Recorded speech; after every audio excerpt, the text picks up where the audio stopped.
बिस्मिल्लाहिर्रहमानिर्रहीम। अस्सलाम वालेकुम डियर स्टूडेंट्स, उम्मीद करता हूँ आप लोग ठीक होंगे।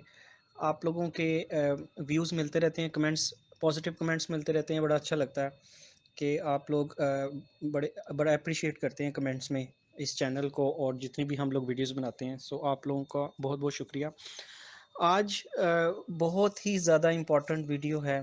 मैं इस वीडियो के लिए थोड़ा वेट कर रहा था, डाटा कलेक्ट कर रहा था और कोशिश कर रहा था कि अपना पर्सनल एक्सपीरियंस आप लोगों के साथ शेयर करूं और उन स्टूडेंट्स का एक्सपीरियंस शेयर करूं कि जिनको ये बातें बताई गई, उन्होंने उस पर अमल किया और अब माशाल्लाह वो बिल्कुल ठीक ठाक, अच्छा भला वो याद कर लेते हैं और उसको प्रैक्टिस करते हैं। बहुत से स्टूडेंट्स के ये प्रॉब्लम होती है कि वो कहते हैं कि हमें जल्दी याद नहीं होता, या फिर उनकी ये प्रॉब्लम होती है कि वो कहते हैं कि हमें याद हो जाता है लेकिन हमें भूल जाता है बाद में।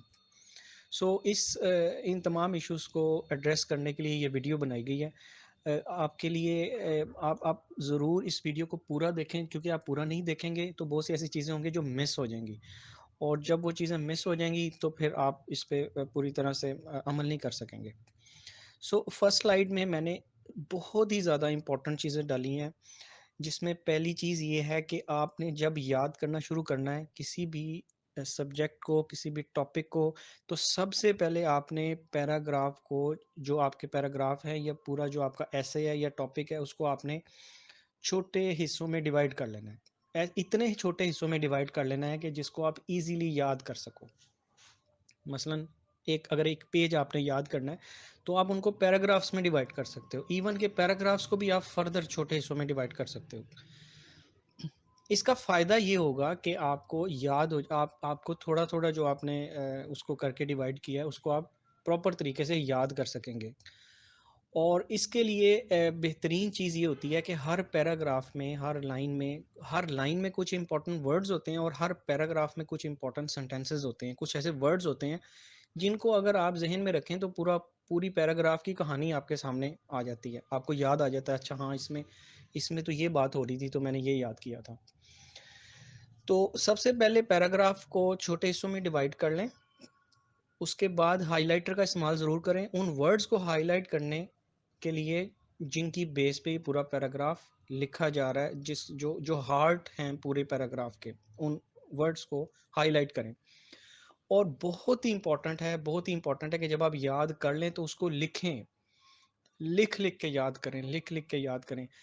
हमेशा हमारे बड़े बुजुर्ग जो हैं वो यही कहते आए हैं कि बेटा लिख लिख के याद करो, लिख लिख के याद करो। इसके बहुत ज़्यादा फ़ायदे हैं। सबसे बड़ा इसका फ़ायदा ये है कि जब आप याद करके जब आप लिखते हैं तो आपकी जो स्पेलिंग मिस्टेक्स हैं वो ठीक हो जाती हैं, आपके ग्रामेटिकल एरर्स जो हैं वो रिमूव हो जाते हैं।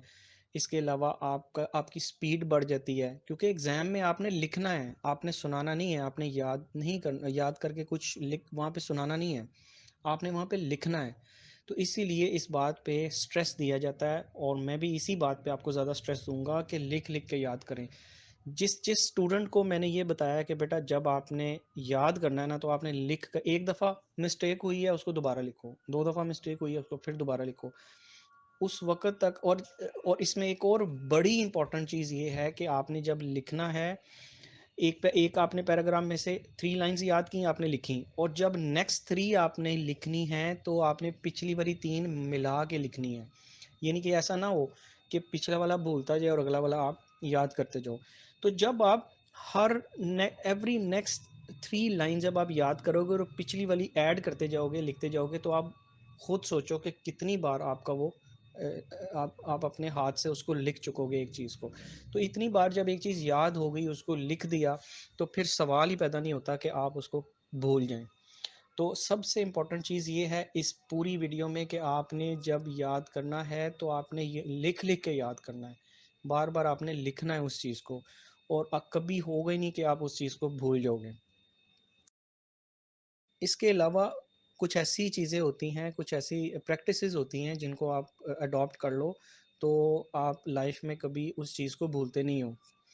सबसे इम्पोर्टेंट चीज़ ये होती है कि आप किसी भी कोई भी काम, कोई भी टॉपिक आप याद करो, कोई भी काम आप करो, उसको समझ के करो, रट्टा ना लगाओ। जब आप किसी चीज़ को रट्टा लगाते हो तो वो शॉर्ट टर्म के लिए होता है। वो लॉन्ग टर्म के लिए नहीं होता। लेकिन जब आप कोई कॉन्सेप्ट समझ के उसको याद करते हो, तो वो आपको उस वक़्त तक याद रहता है जब तक आप उसको याद रखना चाहते हो। जब भी कोई बात होगी तो आपके ज़हन में फ़ौरी तौर पे वो चीज़ आ जाएगी कि हाँ, मैंने ये इसको याद किया था, तो ये फ़ौरी तौर पे वो सारी कहानी आपके ज़हन में आ जाएगी। तो समझ के याद करना है, रट्टा नहीं लगाना आप लोगों ने, ठीक है? इसके बाद जब जो कमरे का एक एनवायरनमेंट होता है, एक माहौल होता है, वो बड़ा ज़रूरी होता है। जिस रूम में आप बैठ के याद कर रहे हो, उस रूम में खामोशी होनी चाहिए। उसका एनवायरनमेंट ऐसा हो कि ना ज़्यादा गर्मी हो, ना सर्दी हो। एक प्रॉपर आपने टेबल चेयर लगाई हो, उस पे बुक्स पड़ी हों, आपके पास लैपटॉप, कंप्यूटर हो। जिस-जिस चीज़ की आपको ज़रूरत है, वो सारी चीज़ें आपके पास टेबल पे मौजूद हों। इसके अलावा कोई कोई ये ना कि एक तरफ टीवी लगा हुआ है और दूसरी तरफ आप मोबाइल यूज़ कर रहे हो, साथ-साथ आप पढ़ रहे हो, इस तरह से नहीं याद होगा, और जो अगर याद कर भी लोगे तो फिर वही होगा कि आप एग्ज़ाम्स में या टेस्ट में जाके भूल जाओगे। तो इन चीज़ों को आपने ज़हन में रखना है। कमरे का माहौल जो है वो बहुत ज़रूरी है, और सबसे अच्छा पढ़ने का जो वक़्त होता है वो हमारा रात का टाइम होता है, क्योंकि रात के टाइम बहुत कम डिस्टर्बेंस होती हैं इधर-उधर की। हमारे पाकिस्तान में बहुत सी एक्सटर्नल डिस्टर्बेंसेस होती हैं। कभी कोई चीज़ बेचने वाला आ गया, कभी कोई सब्ज़ी वाला आ गया, कभी कोई आ गया, तो उसकी वजह से हमारे जो जो जो डिस्टॉर्शन है, जो शोर है, बहुत ज़्यादा होता है, जिसकी वजह से हम पढ़ नहीं पाते। तो रात का वक़्त सबसे बेहतर होता है। इसके अलावा कमरे का माहौल ऐसा होना चाहिए, जहाँ पे आप स्टडी कर रहे हैं, वहाँ पे एनवायरनमेंट ऐसा होना चाहिए कि आपको हर चीज़ अवेलेबल हो। इसके अलावा जब आपने पढ़ना है तो आपने घड़ी को देख के नहीं पढ़ना, जी मैंने 2 घंटे पढ़ना है। तो 2 घंटे का मतलब आप फिर पर आप यही देखोगे कि बस 2 घंटे गुज़र जाएँ। आपने अपने टास्क के हवाले से करना है कि मेरा ये टास्क है आज, इसको मैंने ख़त्म करना है, चाहे वो आधे घंटे में हो जाए, चाहे वो 2 घंटे में हो, चाहे वो 3 घंटे में हो। सो टास्क स्पेसिफिक स्टडी करते हैं हमेशा, कभी घड़ी को, क्लॉक को देख के नहीं पढ़ते हैं कि मैंने जी आज 2 घंटे पढ़ना है। जो स्टूडेंट्स ऐसे करते हैं वो टाइम अपना जितना मर्ज़ी बढ़ा लें, लेकिन वो कामयाब नहीं हो सकते, क्योंकि वो ये देखते हैं कि बस टाइम गुज़र जाए, मेरा ये टाइम है स्टडी का, ये 3 घंटे हैं, तो मैंने 3 घंटे ही पढ़ना है। फाइनली बेटा आप लोग इस चैनल को सब्सक्राइब कर लें, बेल आइकन को क्लिक कर लें। ये आप लोगों के लिए ही वीडियोज़ बनाई जाती हैं, इसमें किसी किस्म का कोई लालच कोई इन्वॉल्व नहीं है। आप लोगों की बेहतरी के लिए ये वीडियोज़ बनाई जाती हैं, ताकि आप ज़्यादा से ज़्यादा इन वीडियो से इस्तिफ़ादा हासिल कर सकें और ख़ुद भी फ़ायदा उठाएँ, अपने दोस्तों के साथ भी शेयर करें। और कोशिश करें कि पॉज़िटिव रहें, पॉज़िटिव माइंड रहें, नमाज़ पढ़ें, वालिदैन की खिदमत करें। अल्लाह ताला आप लोगों को कामयाब करे। फिर मिलेंगे इंशाल्लाह नेक्स्ट वीडियो में। अल्लाह हाफ़िज़।